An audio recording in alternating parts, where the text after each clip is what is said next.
Perkenalkan, nama saya Reski Melania Ananda dari kelas 5A2 NPM 2019-1061-5055 mata kuliah Sejarah Indonesia. Di sini saya akan menjelaskan materi tentang masa Orde Lama Soekarno. Yang pertama ada Orde Lama Soekarno. Soekarno yang lahir di Surabaya pada masa pemerintahan kolonial Belanda adalah pemimpin nasional dan pahlawan nasional yang mendedikasikan hidupnya kepada perjuangan kemerdekaan Indonesia. Meskipun bertumbuh dari lingkungan tradisional Jawa dan dikombinasikan dengan pengaruh Bali dari sisi keluarga ibunya, Soekarno mendapatkan pendidikan di sekolah-sekolah modern kolonial Belanda. Sejak usia muda, minat utamanya adalah membaca buku-buku filosofi, politik, dan sosialisme. Waktu masih sekolah di Surabaya, Soekarno tinggal di rumah Umar Said Djokro-Minoto, pemimpin pertama dari Sarekat Islam yang kemudian menjadi gerakan penting untuk kebangkitan nasional Indonesia. Djokro-Minoto menjadi mentor politik dan inspirasi bagi Soekarno. Selanjutnya ada pengertian Orde Lama. Orde Lama adalah sebutan bagi orde pemerintahan sebelum Orde Baru yang dianggap tidak melaksanakan Pancasila dan Undang-Undang Dasar 1945 secara murni dan konsekuen. Yang ditandai dengan diterapkannya demokrasi terpimpin di bawah kepemimpinan Soekarno. Presiden Soekarno sebagai tokoh sentral Orde Lama, yaitu sebagai kepala negara dan kepala pemerintahan. Orde Lama adalah istilah yang diciptakan oleh Orde Baru. Bung Karno sangat keberatan masa kepemimpinannya dinamai Orde Lama. Bung Karno lebih suka dengan nama Orde Revolusi. Tapi Bung Karno tak berkutik karena menjadi tahanan rumah oleh pemerintahan militer Orde Baru di Wisma Yaso. Sekarang jadi Museum TNI Satria Mandala, Jalan Gatot Subroto, Jakarta. Orde Lama berlangsung dari tahun 1945 hingga 1968. Dalam jangka waktu tersebut, Indonesia menggunakan bergantian sistem ekonomi liberal dan sistem ekonomi komando. Di saat menggunakan sistem ekonomi liberal dan sistem ekonomi komando, Indonesia menggunakan sistem pemerintahan parlementer. Presiden Soekarno digulingkan saat Indonesia menggunakan sistem ekonomi komando. Sejak proklamasi kemerdekaan 17 Agustus 1945, bangsa Indonesia masuk dalam suatu babak kehidupan baru sebagai bangsa yang merdeka dan berdaulat penuh. Dalam perjalanan sejarahnya, bangsa Indonesia mengalami berbagai perubahan asas, paham, ideologi, dan doktrin dalam kehidupan masyarakat, berbangsa dan bernegara, dan melalui berbagai hambatan dan ancaman yang membahayakan perjuangan bangsa Indonesia dalam mempertahankan serta mengisi kemerdekaan.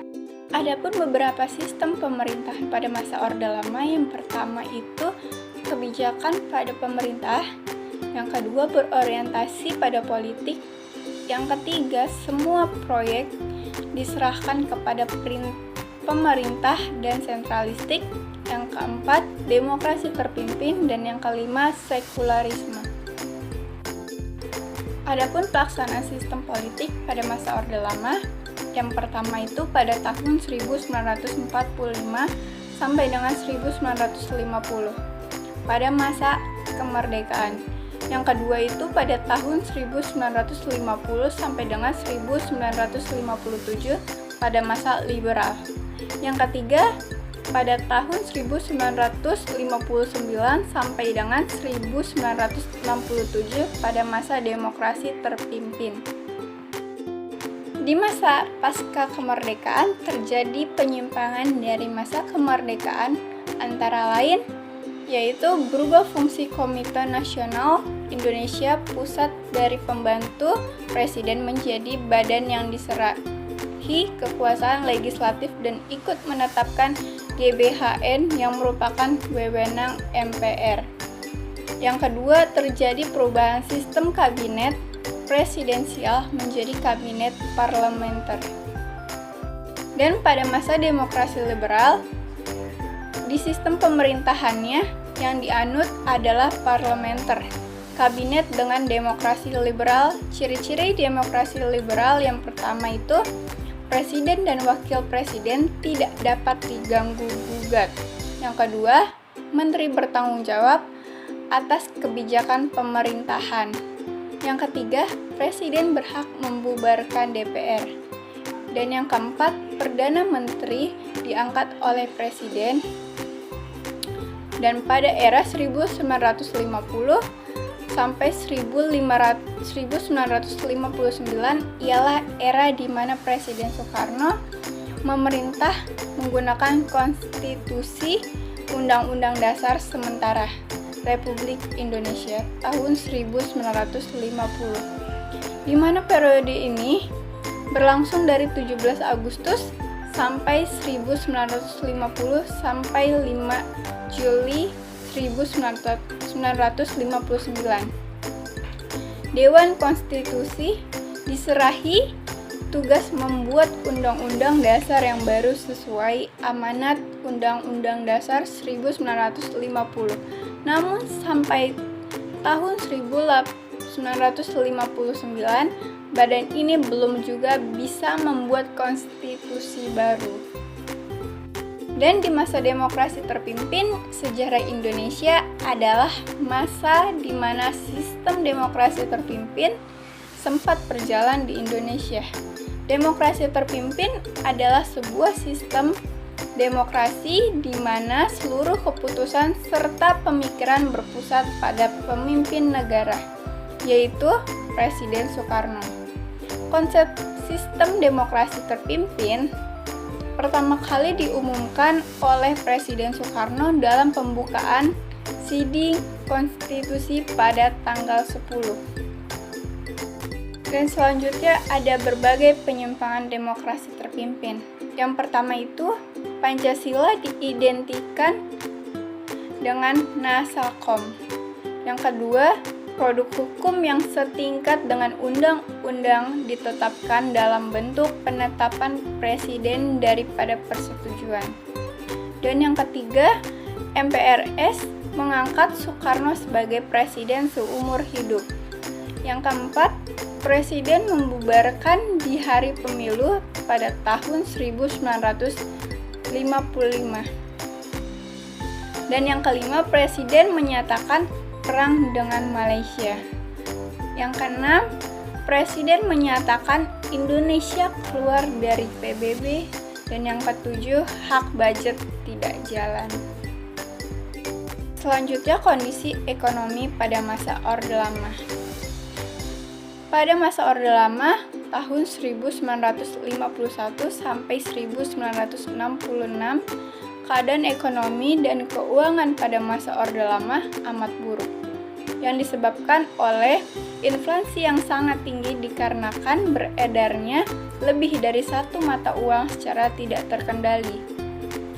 Di tahun 1958 diberlakukannya Undang-Undang Nomor 78/1958 tentang investasi asing, jadi memperburuk perekonomian. Di tahun 1965 mendirikan Bank Berjuang. Perbankan berfungsi sebagai pemasok dana proyek pemerintah. Penurunan angka kerja atau pengangguran sebanyak 1,8 juta dari 34,5 juta di sektor pertanian 72%, sektor jasa 9,5%, perdagangan dan keuangan 6,7%, industri 5,7%. Pada tahun 1953, di Jakarta pekerja menerima upah sebesar 5-6 per hari. Dan adapun penyebab berakhirnya masa Orde Lama, yang berlatar belakang tepatnya pada saat runtuhnya kekuasaan Soekarno yang lalu digantikan oleh Soeharto. Salah satu penyebab yang melatar belakangi runtuhnya Orde Lama dan lahirnya Orde Baru adalah keadaan keamanan dalam negeri yang tidak kondusif pada masa Orde Lama, terlebih lagi karena adanya peristiwa pemberontakan G30 SPKI. Hal ini menyebabkan Presiden Soekarno memberikan mandat kepada Soeharto untuk melaksanakan kegiatan pengamanan di Indonesia melalui Surat Perintah 11 Maret atau Super Semar. Kronologis lahirnya Orde Baru ketika pada periode 1959 sampai 1966 tersebut pemerintahan menjadi demokratis terpimpin atau kekuasaan berada pada Presiden Soekarno. Sehingga masa Orde Lama berakhir dan ditandai dengan adanya pemberontakan PKI pada 30 September 1965. Faktor-faktor penyebab berakhirnya masa Orde Lama yang pertama itu ada terjadinya gerakan 30 SPKI atau PKI. Yang kedua, keadaan politik dan keamanan negara menjadi kacau akibat dari gerakan G30 SPKI tersebut. Yang ketiga, keadaan perekonomian yang semakin buruk di mana inflasi mencapai 600%. Dan yang keempat, kesatuan aksi yang ada di masyarakat bergabung membentuk kesatuan aksi yang dikenal dengan nama Front Pancasila. Yang kelima, upaya untuk memperbaiki kabinet Dwi Kora dan membentuk kabinet 100 menteri tidak memuaskan rakyat. Yang keenam, dalam sidang paripurna ialah untuk mencari solusi dari masalah yang bergejolak tak juga berhasil. Sekian materi yang sudah saya sampaikan, kurang lebihnya mohon maaf. Wassalamualaikum warahmatullahi wabarakatuh.